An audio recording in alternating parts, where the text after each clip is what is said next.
Hey guys, Rick Curran of TV Scaly Adventures, and today is a special honor for me. As a U.S. Army veteran, I've always been very interested in the stories of law enforcement, people who serve in the military, and especially our brave wounded warriors, those who came and fought for your freedom and came home less intact than they were when they went overseas. But these people are amazing people, and you learn so much when you talk to these folks. One of them is joined with me today, and that is Staff Sergeant Carl Moore, who was a 13 Foxtrot with the U.S. Army, and that's a field observer for the artillery, correct, Carl? Yes. Awesome. And so I wanted to ask you, Carl, tell us a little bit about what happened while you were overseas. Well, I was attached to engineers. We were doing a deliberate route clearance for ODA. That was going to roll through that night and snatch a few people up. We were almost to the end of our route clearance, and my platoon came under fire from a tree line about 300 meters out from multiple positions, machine gun, RPG, you name it.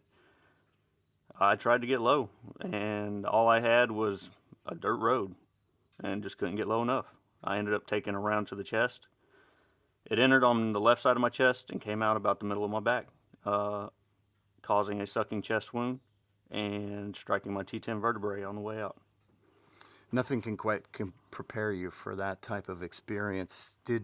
Were you the only one hit? Actually, yes. Yep.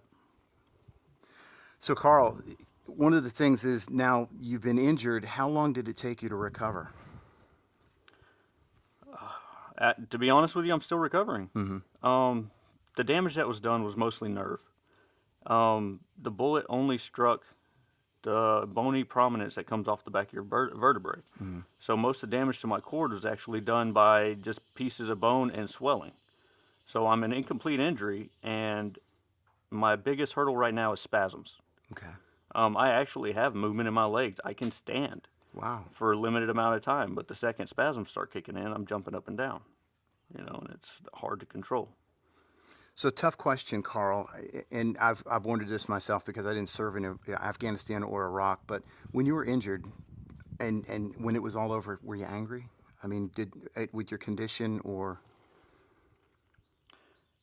I'm not angry with my condition. Mm-hmm. I knew what I signed up for, Right. especially being a forward observer. That's as soon as you hear anybody talk about forward observer, they kind of look at you like Right. you maybe not all there. Right. Like door gunner on a helicopter. Yeah. I got you. Right. So I knew what I signed up for. I knew there Mm-hmm. was a risk. So Mm-hmm. no, I mean it happens. Right. I haven't been angry about what happened. If anything, I mean you just okay. This is what happened. Now this is what I got to do to adapt and overcome. Right. You know. And the reason I ask that is because you and I both have met guys like that who just never get past that moment of impact. It's like they're stuck on that field, on that dirt road, and they never get past it. And so clearly you've come past that point in life. And so I know there are people out there who watch our episode, law enforcement and people like that who've been injured, and even people who've not been injured traumatically as a result of a combat injury, but just from things like swimming accidents. What would you offer to these people? What kind of stick-to-itiveness would you tell these people to have? Any kind of obstacle you face, there's always a way to either go over it, around it, or through it. Cool. And I mean, it all boils down to just mental resiliency and just that will to drive, drive on. Amen. Amen. So now, fast forwarding today, you've actually taken the experience that you got in the military and some of the training that you've even gotten in the civilian world, and you're giving back. Tell us a little bit about that. Yes. I started being a firearms instructor with an organization called Learn to Shoot Again. Mm-hmm. Its parent organization is HAVA. We get wounded veterans, disabled veterans out to the range. Mm-hmm. We provide ammo, training, lunch, guns, and just get them out, get them shooting well, and just we have a great day out of it. Mm-hmm. We're actually gearing up to start getting guys into the more competitive realms of shooting, like IDPA.